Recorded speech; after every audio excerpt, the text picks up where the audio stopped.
ನನಗೆ ಬಹಳ ವರ್ಷಗಳ ಕಾಲ ದೀರ್ಘವಾದಂತಹ ಸಂಪರ್ಕ ಇದ್ದಂಥವರು. ಅವರು ಮೈಸೂರು ನಗರದ ಮೇಯರ್ ಆಗಿ ಕೂಡ ಕೆಲಸ ಮಾಡಿದ್ರು. 2013ರಲ್ಲಿ 14ನೇ ವಿಧಾನಸಭೆಗೆ ಆಯ್ಕೆಯಾಗಿ ಈ ಸದನವನ್ನು ಪ್ರವೇಶ ಮಾಡಿದ್ರು. ಅವರು ಇತ್ತೀಚೆಗೆ ನಮ್ಮನ್ನು ಅಗಲಿದ್ದಾರೆ. ಅವರ ಆತ್ಮಕ್ಕೂ ಕೂಡ ಚಿರಶಾಂತಿ ದೊರಕಲಿ ಅಂತ ಹೇಳಿ ಪ್ರಾರ್ಥನೆ ಮಾಡ್ತೇನೆ. ದ್ವಾರಕೀಶ್ ಕನ್ನಡ ಚಲನಚಿತ್ರದ ಹಾಸ್ಯ ನಟ. ಇವರು ಕೂಡ ಹುಣಸೂರಿನಲ್ಲಿ ಜನಿಸಿದ್ದದು, ಮೈಸೂರಿನಲ್ಲಿ ವಾಸ ಮಾಡ್ತಾ ಇದ್ರು. ಆದರೆ ದ್ವಾರಕೀಶ್ ಅವರು ಮೆಕ್ಯಾನಿಕಲ್ ಇಂಜಿನಿಯರಿಂಗ್ನಲ್ಲಿ ಡಿಪ್ಲೊಮಾ ಮಾಡಿದರು. ಅವರು ಆಯ್ಕೆ ಮಾಡಿಕೊಂಡದ್ದು ಸಿನಿಮಾ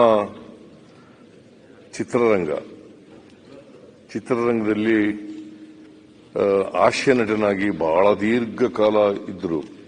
ಬರೀ ಹಾಸ್ಯ ನಟನಾಗಿ ಅಷ್ಟೇ ಇರಲಿಲ್ಲ, ನಿರ್ಮಾಪಕರಾಗೂ ಇದ್ದರು, ನಿರ್ದೇಶಕರಾಗೂ ಕೂಡ ಇದ್ದರು.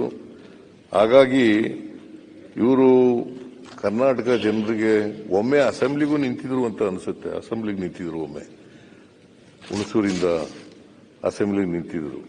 ಒಂದು ಹೊಸ ಪಾರ್ಟಿನಲ್ಲಿ ಮಾಡ್ಕೊಂಡು ನಿಂತಿದ್ರು.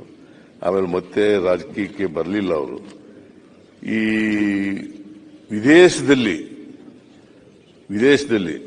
ಸಿಂಗಾಪುರದಲ್ಲಿ ರಾಜಾ ಕುಳ್ಳ ಅಂತಕ್ಕಂಥ ಸಿನಿಮಾನ ವಿದೇಶದಲ್ಲೇ ಚಿತ್ರೀಕರಣ ಮಾಡದಂತವರು ಇವರು. ಕನ್ನಡ ಚಿತ್ರ ಒಂದು ವಿದೇಶದಲ್ಲಿ ಸಂಪೂರ್ಣವಾಗಿ ಚಿತ್ರೀಕರಣ ಆದದ್ದು ಸಿಂಗಾಪುರದಲ್ಲಿ. ಅದಕ್ಕೆ ಸಿಂಗಾಪುರದ ರಾಜಾ ಕುಳ್ಳ ಅಂತ. ಇವರು ಬಹಳ ಸ್ನೇಹಮಯಿ.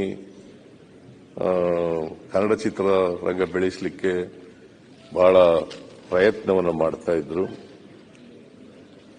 ಆಮೇಲೆ ಕನ್ನಡವನ್ನು ಬಹಳ ಪ್ರೀತಿಸ್ತಾ ಇದ್ರು. ಕನ್ನಡ ಭಾಷೆ, ಕನ್ನಡ ಸಂಸ್ಕೃತಿ, ಕನ್ನಡ ನಾಡು, ಇದನ್ನು ಬಹಳ ಪ್ರೀತಿಸ್ತಾ ಇದ್ರು.